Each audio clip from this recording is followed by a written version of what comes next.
นักก็เนาะมาไล่วางดู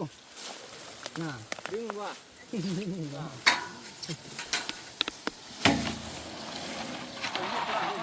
โอ้สับกับงูเลยสับเบิ้ลแล้วเบิ้ลท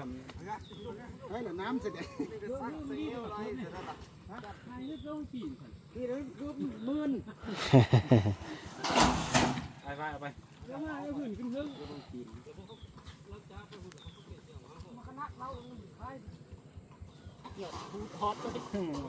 พันอยู่นี่ยาวนี่เอาพัน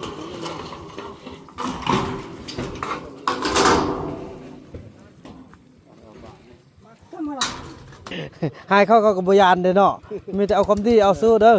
เด้อเด้อเข้าใจเด้อ ลำด้วยกว่าเก่าโดยโดยสาธุเช่นกันเนาะขอบคุณขอบใจทางท่านในบ้านและก็ทางหัวหน้าปกสก็ถือว่านักของรอดเนาะก็ถือว่าได้มาเบิ่งมาแย่งโดยตัวจริงพุ่นทางท่านห้องเพิ่นก็ขับรถมาให้อันนี้ก็ทางท่านห้องเพิ่นพี่น้องเอ้ยขอบใจหลายๆนะเดินทางปลอดภัยก็เบิ่งตัวจริงกันเนาะเพราะว่ามันโอ้โดยกินแล้วพงยาป่ะโดยอันนั้นพ่อลูกจิฟ้าไปเกี่ยมเฮ็ดอันเวียกมื้ออื่นเด้ขึ้นบ้านพ่อตรงเรื่องตึมต่อสุดโดยขอบใจพ่อเอ้ยขอบใจ FC ผู้มีน้ำใจแบ่งปันเหมือนฟ้าบันดาลให้สร้างรายการนี้มาสวยเหลือคนทุกข์คนจนหรือคนด้อยกว่าด้วยแห่งศรัทธาบุญนำพาได้มาร่วมทาง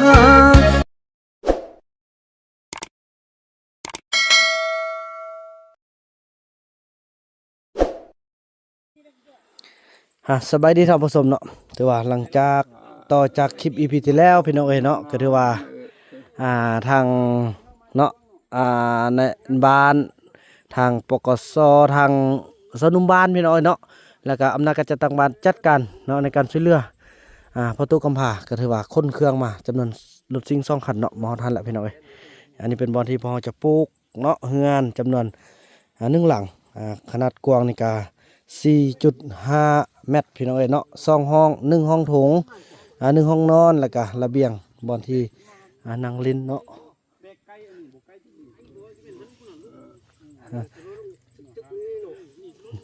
เพิ่นบ่ฮู้ว่า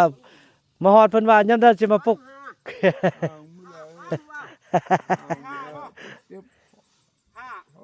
มีผ้าบ่พี่น้องเอ้ยทีมงานเฮาเนาะมาฮอดนี่ล่ะ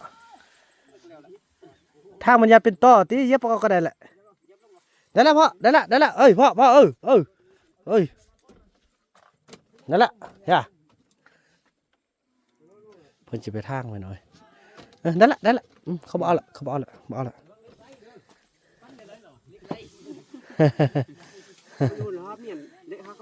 ได้เมียนเท่าละขั้นเอาเนาะพี่น้อยเป็นการช่วยเหลือครั้งแรกครั้งทำอิฐที่ว่าสูงกว่าหมู่พี่น้องเอ้ยสูงว่าจอมผู้เลยพี่น้องแต่ก็ดีใจเนาะที่ว่าอำนาจการจัดตั้งบ้านเฮาเนาะแล้วก็สามัคคีกันพี่น้องเอ้ยช่วยเหลือซึ่งกันและกันอย่างซี่แหละโธ่คันว่าบ่มีอำนาจการจัดตั้งบ้านช่วยเนี่ยแย่เลยในสร้างเฮานี่ผู้นี่เช่นนั่นเลยนั่งขึ้นนอนขึ้นนี่แหละนี่อันนี้เล็กเริ่มลงมาแล้วปอดเพิ่นบ่ฮู้ได้ว่ามันเขาสิมาปลุกเฮือนให้เพิ่นน่ะมาฮอดม้อยเบิ่งอ้าวยำได้ว่าสิมาปลุกเฮือนให้เพิ่นว่าเห็นเอาไว้เนาะมื่นก็เนาะเด้อขอทางนิดนึงก็เด้อมาโอ้โถแม่นแหละง่ายสุดแหละทางนี้นะโอ้ทางนี้โล่เลยเนาะเล็กนักเลย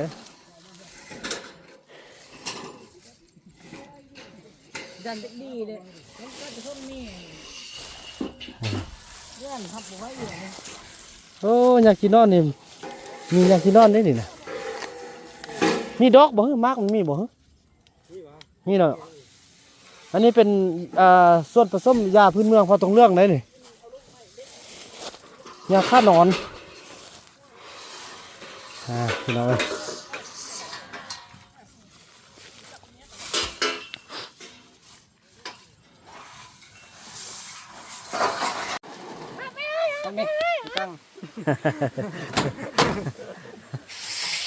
อ้ยโทษพี่น้องฝนตกโอ้ยตกเนี่ยตกมือนี่เนาะ ไป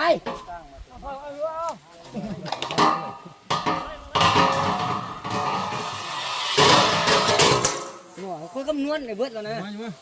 มันกินไรเยอะมันกินไรเนี่ยมันเงินกินไรผมเป็นรุ่นในเพ่นอยู่ในนู้นเพ่นกินไรลงเบิดโม่ไปไรนักเพ่น แพนนี่นักก่อนเนาะ ไล่นี่นะเนาะไล่ฟังดูน่ะดึงว่า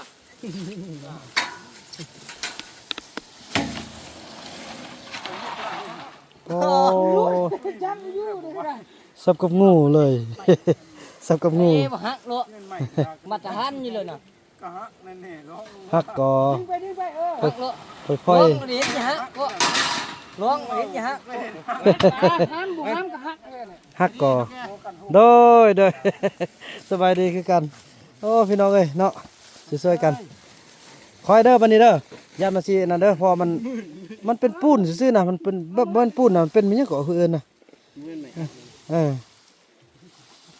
คอยเอาเด้อ ขี้ไปเลยหัก ฮักไอ้แรงเฮิมมาลูก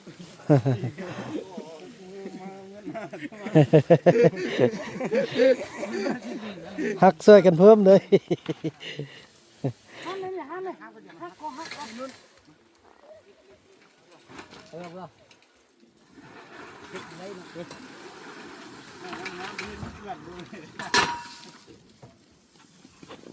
ไว้บ้านเราดีขนาดนี้ เรียบร้อย แล้ว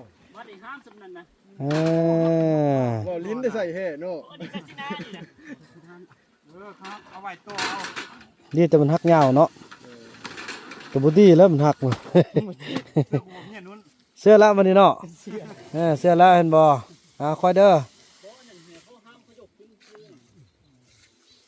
ค่อยลดพื้นเอาไปนี่ ไปข้างนั้นนะไปข้างนั้นไป ค่อยเอา ห้ามเช็คแม่เลยห้ามนะห้ามหักจะแข็งแม่ ห้ามอย่าเอา แข็งสองคน บ่งามแล้วบัดเนี่ย นี่แหละหักใหม่ เย็บเนี่ยโอ้ไม่เนี่ย ไปไปไป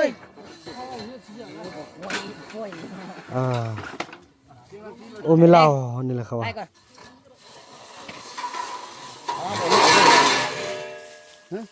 ลงไปเลยป่ะ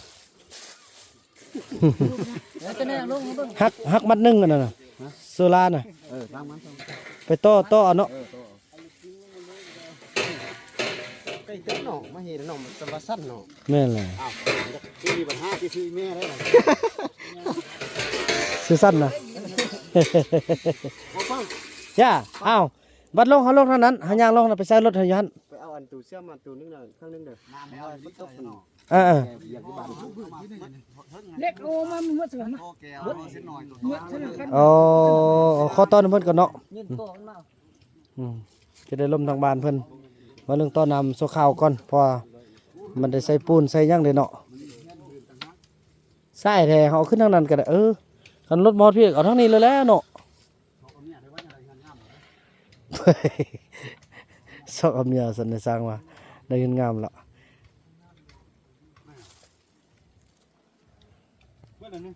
ยังเล็กยัง ยังเล็กบาทนี่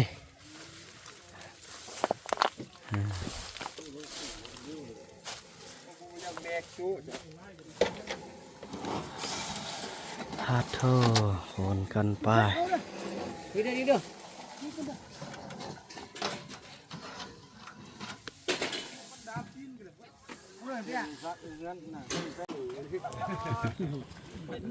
ใกล้จะสำเร็จแล้วพี่น้องเอ้ยพอดกันคนงานกันยากขนาดพี่น้องเนาะ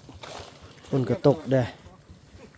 เบิ้ลแล้วเบิ้ลทำให้น้ำเสร็จนี่เลยมื่น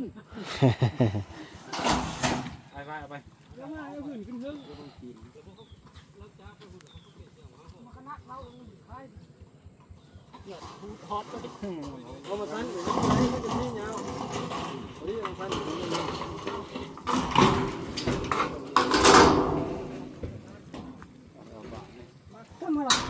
รักเพ่งกัน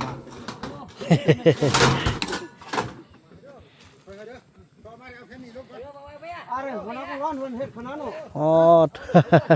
ไปได้ซอยกันนี่แล้วย้ำมูกันมาหุ่นบ่มากันมาซอยหิวบ่รักทางอะไร โอ้อันยังมัดเยอะได้บัดนี่ ขาดครึ่งเลยหรอกมี ห้องในบ้านพันตาขี้ร้อนลงมาเลยป่ะเดี๋ยวลงมาทีน่ะเลยแม่ เอาหนึ่งขี้วะ ลงมาเลยไม่อย่าบ่ฮักแก่เด้อมาแก่อยู่รุ่มพี่ยังเอาลงมาเลย เขาได้สร้าง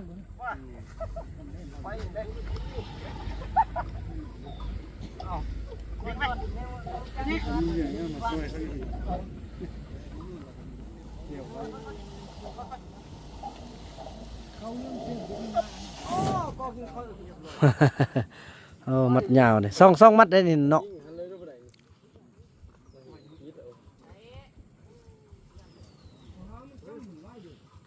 โอ้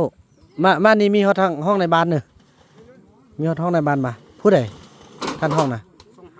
โอ้ซ่องท่านเลยโอ้บ่เสียดีฮู้จักเถื่ออันอีพ่อเป็นหัวหน้าปกสติเอาหัวหน้ากองร้อนเนาะ หัวหน้ากองร้อนระวังได้อย่าอันนั้นเด้ออันท่านในบ้านมันผู้เพิ่นอันนั้นเนาะแล้วอันหัวหน้ากับห้องมันกันเลย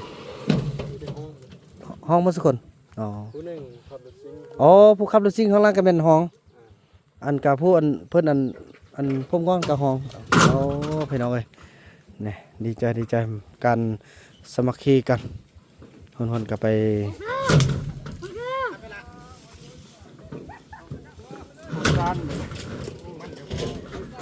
จะได้จักต้นเนาะมันอีพ่อนี่เนาะ พ่อเก๋กันไว้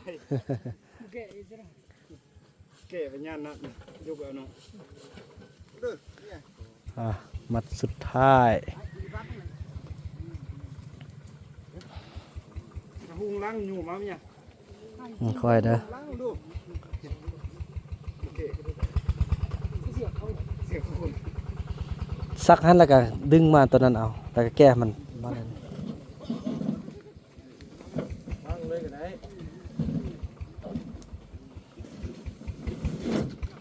โทสำเร็จคอยเบิ่งติดมือเด้อหมดสิแล้วละมาเฮ็ดอะไรโอ้ เก่งดีนะยอมไปซื้อก่อนเนี่ย ด่านบาสแล้วเนาะ บ้านเราเทียบเอา โอ้ เอาไม่เนี่ยนะ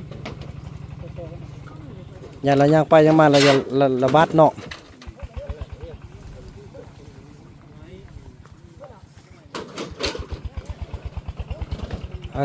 อย่าย่องเด้อนี่เด้อระวังเด้อ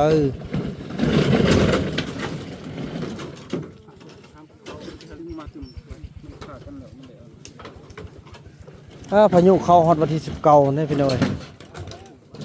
แกเลยเนี่ยแกเลยนะ ห้ามขึ้นหุ่นก่อนไปห้ามดองหุ่นก่อนนอนบ่ แกเลย โอ้ยหลอกมันเหี่ยว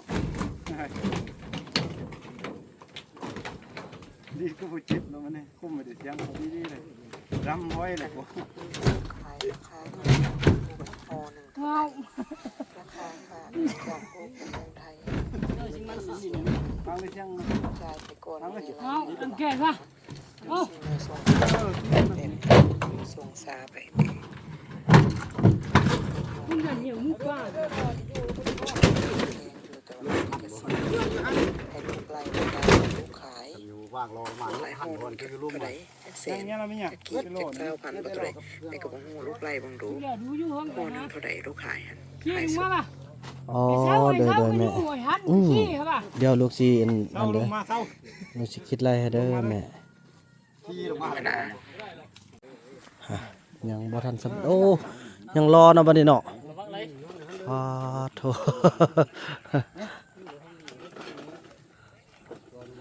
โอ้หลอดเซย ปลอดภัยปา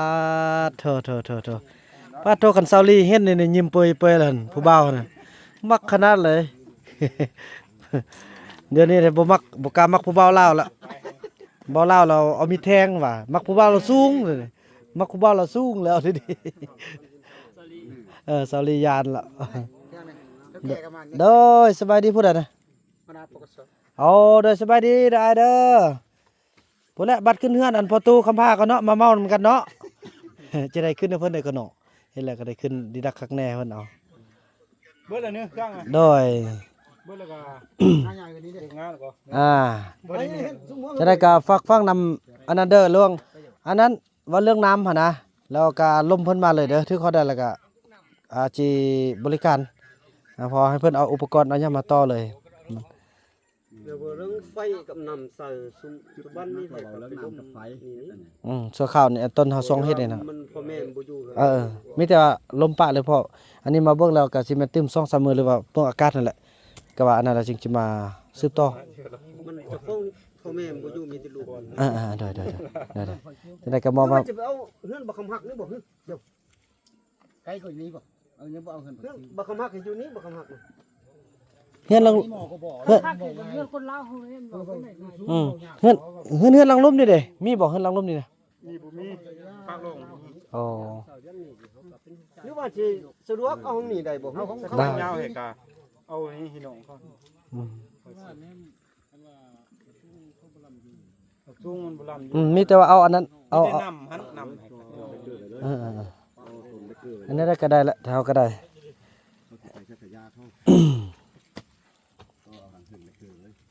อืมสำเร็จพี่น้องกันคนเนาะถือว่าแนวนั้นเนาะไอ้เนาะ ถือว่ารถขึ้นได้บ่นั่นน่ะได้วินขึ้นเอาเนาะอาจจะได้กับฟังเด้อเพราะว่าเบิ่งสภาพอากาศแล้วเราจะได้มาดำเนินต่อบัดนี้เพราะว่าตอนนี้มันเบิ่งเรามันก็ยังพายุเข้าฮอดวันที่19พุ่นได้เบิ่งนี่น่ะก็เลยว่าเครื่องนี่ก็สำคัญเครื่องนี่แหละมาฮอดแล้วก็ง่ายแล้วบัดนี้ นี่พี่น้องเนาะกดกันละจะได้เฮาลงทางนี้เนาะอันนี้เขานี่นี่เพิ่นไปใส่ละเอาพี่เนาะนั่นเด้อเบิ่งเครื่องท่าเด้อเพราะว่ามันถ้าฝนเศร้าแล้วจิจะมาปลุกเด้อเบิ่งเครื่องนี่เด้ออย่าเขาลักเด้อคนจอด ได้แล้ว เดี๋ยวก่อน แม่นแหละได้เครื่องมาฮอดก็ซ้ำกับได้แล้วบัดนี้นะกันเห็นเขามาลักแล้วก็นบเข้าสาธุอย่าสู้เอาของค่อยเด้อสิเด้อ หายเขาก็บ่ยานเด้อเนาะมีแต่เอาความดีเอาสู้เด้อเด้อขอบใจเด้อ ลำด้วยกว่าเก่า โดยโดยสาธุเช่นกันเนาะขอบใจทางท่านในบ้านและก็ทางหัวหน้าปกสก็ถือว่านักของรอดเนาะก็ถือว่าได้มาเบิ่งมาแย่งโดยตัวจริงพุ่นทางท่านห้องเพิ่นก็ขับรถมาเฮออันนี้ก็ทางท่านห้องเพิ่นพี่น้องเอ้ยขอบใจหลายๆนะเดี๋ยวเดินทางปลอดภัยก็เบิ่งตัวจริงกันเนาะเพราะว่ามันโอ้โดย กินแล้วพวกยาป่ะ โดย อันนั้นพ่อลูกจิฟ้าไปเกี่ยมเฮ็ดอันเวียกมื้ออื่นเด้ขึ้นบ้านพ่อตรงเรื่องตึมบ่สุดโดยขอบใจพ่อเอ้ยให้เฮาเกี่ยมกับเด้อเบิ่งเครื่องนี่เด้อมาฝนเช้าเด้อลูกสิมาปลุกนี่ฮะเด้ออุ่นใจแล้วบัดนี้น่ะไม่อยากเพิ่นดึงมาไม่อยากฮะเมียเพิ่นจีบ เพิ่นเขียนเบิดโพ โอ้ บวชท้องแม่นลูกสาวเพิ่นบ่เนี่ย030 บัวทองโอ้ ถ่ายไปเลย ถ่ายไป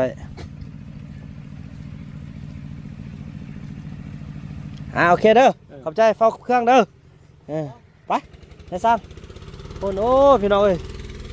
การหัวไม้หัวมืออันที่ดีแน่นอนที่สุดเลยมื้อนี้ท่านห้องอันนั้นได้อันอ้าวตัวมีความสามัคคีกันขนาดเนาะเอายอมเลย บ้านเฮาแม่เพิ่นมี3คน แม่นแหละ อันนี้ทางห้องในบ้านได้มาเนี่ยซ่องท่านเพิ่นมาช่วยเฮาพี่น้องเอ้ยป้อทุกความมันเอาใจใส่เนาะเรื่องนั่นนี่โอ้บ้านแบบบ้านย่างอ่ะ นี่เอาสิมานอนนั่นนี่ เออ นอน โอ้จิ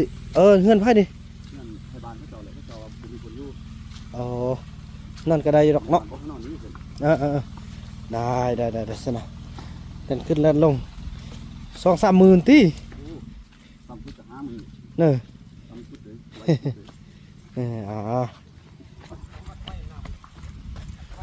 ว่าเรื่องไฟนี่